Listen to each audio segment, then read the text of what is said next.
கொடிய நோயால் பாதிக்கப்பட்ட நடிகர், இயக்குனரான சேரன் அவர்கள் வெளியான அந்த துயர செய்தி தமிழ் சினிமாவ நிலைகுலைய வச்சிருக்கு. ரசிகைகள் எல்லாருமே உச்சக்கட்ட கண்ணீர்ல முழுகியிருக்காங்க. தமிழ் சினிமாவுடைய மிக முக்கியமான இயக்குனர்ல ஒருத்தர் சேரன் அவர்கள். இவருக்கு சின்ன வயசுலேருந்தே இயக்குனர் ஆகணும் அப்படிங்கிறது பெரிய ஆசை. அதற்காக சென்னைக்கு வந்து நெறைய கஷ்டப்பட்டுருக்காரு. அப்படி கஷ்டப்பட்ட இயக்குனர் சேரனுக்கு அந்த நேரத்துல கே.எஸ். ரவிக்குமார் கூட இணைந்து படங்கள் இயக்கக்கூடிய வாய்ப்பு கிடைச்சிருக்கு. அப்படி படங்கள் இயக்கிட்டு இருந்த சேரனுக்கு அதன் பிறகு சில மாதங்கள் கழிச்சு அவருக்கும் படம் இயக்கக்கூடிய வாய்ப்பு கிடைச்சதாம். அதுலயும் குறிப்பா ஒரு தயாரிப்பாளர் மூலியமா பாரதி கண்ணம்மா அப்படிங்கிற ஒரு திரைப்படத்த முதல்ல சேரன் இயக்குறாரு. அந்த திரைப்படம் பயங்கர சர்ச்சைக்குள்ளாயிருக்கு. அந்த கதைக்களம் அந்த அளவுக்கு சேரன் அவர்கள் ரொம்ப உருக்கமா எடுத்திருக்காரு. என்னதான் பயங்கர சர்ச்சையா மாறினாலும், அந்த திரைப்படம் வசூல் ரீதியா பயங்கர சாதனையும் பண்ணுச்சாம். அதன் மூலியமா சேரனுக்கு அடுத்தடுத்து நெறைய படங்கள் இயக்கக்கூடிய வாய்ப்பும் கிடைச்சிருக்கு. அதன் பிறகு சேரன் அவர்கள் பாண்டவர் பூமி அப்படிங்கிற ஒரு தரமான திரைப்படத்த இயக்குனாரு. அந்த திரைப்படமும் தமிழ் சினிமால பயங்கர வெற்றி அடைஞ்சது. அதைத் தொடர்ந்து அடுத்தடுத்து அவர் இயக்குன 2, 3 திரைப்படங்கள் மிகப்பெரிய அளவுல வெற்றி பெற்று, அதன் மூலியமா மிக முக்கியமான சிறந்த இயக்குனர் அப்படிங்கிறதுக்கான தேசிய சேரன் அவர்கள் 3 வாட்டி வாங்குனாரு. அந்த நேரத்துல சேரனுடைய புகழ் பயங்கரமா உச்சத்துக்கு போணுச்சு. அப்போ சேரனை வைத்து இயக்குனர் தங்கர் பச்சன் "தவமாய் தவமிருந்து" அப்படிங்கிற திரைப்படத்தை இயக்குனாங்க. அதன் மூலியமா சேரன் நடிகராகவும் அறிமுகமானாரு. அந்த படம் மிகப்பெரிய ஹிட் ஆகி சேரன் சிறந்த நடிகருக்கான விருதையும் வாங்கினாரு.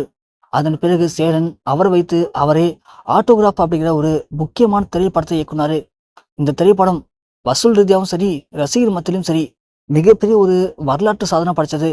அந்த ஒரே படத்துக்கு நம்ம இயக்குனர் சேரன் சிறந்த இயக்குனர், சிறந்த நடிகர், சிறந்த கதை எழுத்தாளர் அப்படின்னு பல விருதுகளை வாங்கினாரு.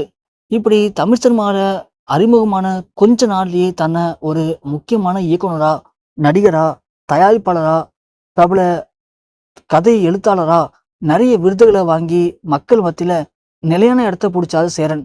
இப்படி போயிட்டு இருந்த சேரனுக்கு திடீர்னு அந்த நேரத்துல ஏற்பட்ட சில உடல் பிரச்சனையின் காரணமா அவரு சினிமா விட்டு கொஞ்சம் கொஞ்சமா ஒதுங்கினாரு. அதன் பிறகு வீட்டிலேயே முழுக்க முழுக்க சிகிச்சை பெற்று வந்தாரு. கொஞ்சம் உடல்நிலை சரியான அந்த நேரத்துல தான் 2019 விஜய் டிவியில் ஒளிபரப்பான பிக் பாஸ் சீசன் 3ல அவர் ஒரு போட்டியாளராக கலந்துக்கிட்டாரு. அதை யாருமே எதிர்பார்க்கவே இல்லை. ஆனா சேரன் அதில் கலந்துக்கிட்டாலும் அவரால் ரொம்ப நாட்கள் அந்த வீட்டுக்குள்ள இருக்க முடியல. அவர் உடம்புல ஏற்பட்ட சில பிரச்சனையின் காரணமா அதிரடியா அவரு வீட்டை விட்டு விலகிட்டாரு.